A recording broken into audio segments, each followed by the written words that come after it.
Hello, everyone. I'm Jennifer Lopez, one of your co-facilitators for the Deep Dive Masterclass, The Effortless Coach.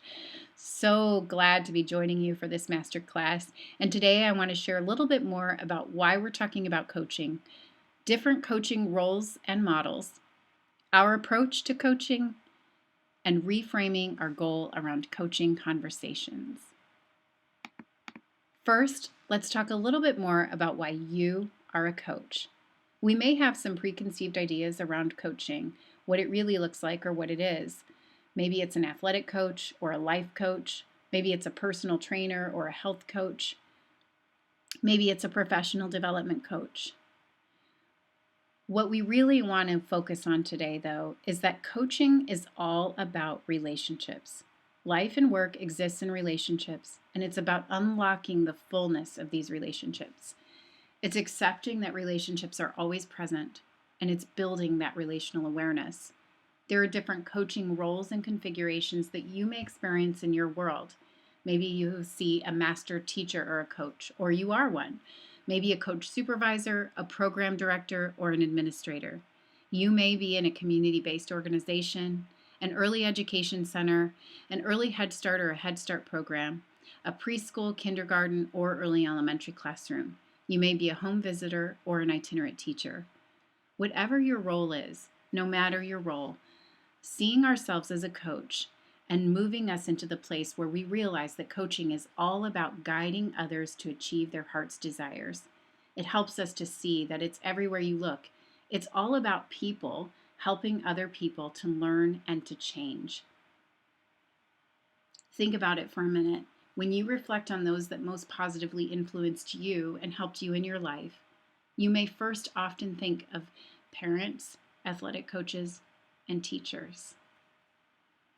That's why we're talking about coaching, because your heart's desire is to see children thrive in community-based early care and education settings.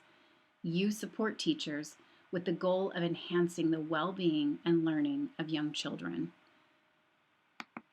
It's all about taking us higher. It's about helping others. We all want to help others. We want to be effective and feel like we're really making a difference. And we all need help to make important changes in our lives and work and to learn new things. And even more than that, coaching is about this. It's about tapping those really deep desires. We all have aspirations, visions, and deeper desires. We may already have some idea of what coaching is. It's about joint planning, observation, action and practice, reflection, and feedback. There's a couple of definitions here that you may already be familiar with that highlight some of the basics of coaching. It's about a learning process based on collaborative relationship that's intentionally designed to promote sustainable growth. It's about occurring in a planned series of conversations or spontaneously as a result of an observation, a shared experience, or a question posed to the coach. And effective coaching conversations typically result in the following actions by the person being coached: active participation as a result of that joint planning, self-reflection that leads to the refinement of knowledge and skills, and the use of current as well as new knowledge and skills as part of everyday interactions, really to impact the child, the family, or the colleagues that they're working with.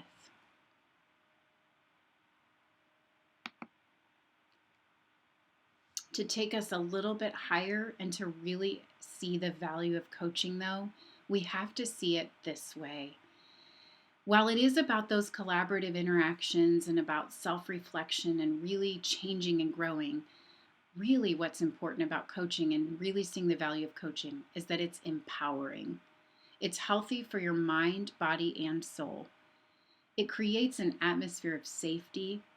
It's objective. It's helpful. It's balanced, and it's relational.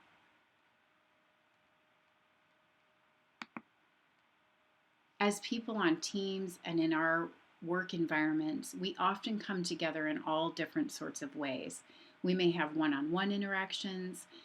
We may come together as a group for a project. We may have relationships where we're the leader. We may have co-relationships, co-creating and co-working relationships.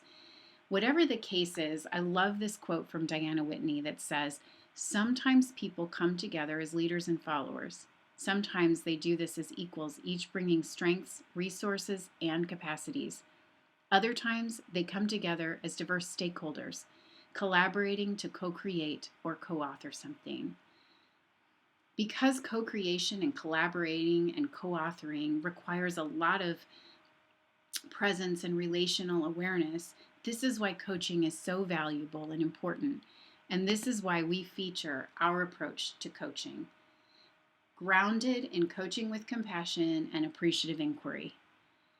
This is because this is where we're unlocking those aspirations and those deeper desires and the higher intentionality and the meaning behind what we really want to do.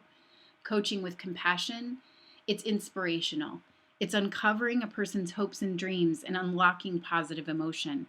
It's helping people discover the ways they want to most change and grow. It provides a process and a support to make and sustain those changes. It offers genuine caring and concern focused on the other person. And it ignites PEA more often than NEA. Positive emotional attractor versus negative emotional attractor. These are the places in our brain that light up when we're feeling alive and open to new possibilities, ready to learn and grow, versus maybe feeling shut down, worried, anxious, and in a challenged state of mind. I can't wait to talk to you a little bit more about PEA and NEA in the upcoming modules. Our approach is also grounded in appreciative inquiry, which is about positive power. It's not only recognizing this current reality that you're in, it's also about sharing stories of success. It's about images of possibility. It assumes that each person has a positive core, an implicit source of goodness, and positive potential awaiting discovery, recognition, and realization. We know that positive is generative. It ripples and magnifies and multiplies. It draws people out. It makes them feel safe and heard. And it creates an environment that welcomes openness of thoughts and ideas. When thinking of coaching with compassion, again, we want to highlight that we're tuning into what already exists and building on it instead of only seeking change.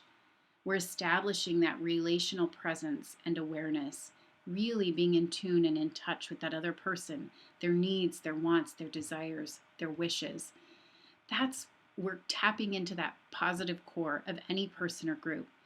And that's because we really want to see not only their potential, but what they're really longing for, that difference they really want to make. That's why it's so important to reframe our goal in coaching and in coaching conversations. It's about becoming intentional and realizing that change must be internally motivated, not imposed from the outside. It needs to be inspiring and encourage empathy and understanding. It's definitely about taking ownership and having mutual agreement. And it's about building confidence, having effective decision making, clarity, and taking action.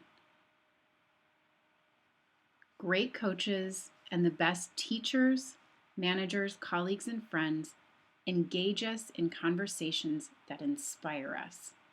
They make us want to grow, develop, and change in meaningful ways, and they help us to do so. They help us pursue a personal vision rather than merely to dutifully fulfill a life of shoulds and oughts. Often when we think of coaching, we're thinking of compliance or we have to meet objectives. And so this whole idea behind the Effortless Coach is to take us a little higher into those aspirations and those deeper motivations. It's to help us unlock the fullness of our potential, not only because we see that we have to meet certain expectations, but because really what we want to see is us back in touch with what really is calling us to that higher place and making a difference, what really is going to help children thrive and grow. So where does coaching apply? That's the whole idea behind the Effortless coach. It's everywhere. Going back to the beginning, it's all about seeing it as a way of being with those around you in life and work. It's about increasing curiosity and engagement and understanding, and ultimately about working effortlessly with those that you have to make a difference with, those that are making that impact on the children that you want to see thriving and growing. We're really looking forward to seeing you in the Effortless Coach. I hope this gave you a quick overview of why we're talking about coaching. Thank you so much. Can't wait to meet you there. And if you'd like some additional resources that go deeper into why we're talking about these things like appreciative inquiry and compassionate coaching, here's a few resources that can get you started. And again, we look forward to seeing you in the Effortless Coach. Thank you.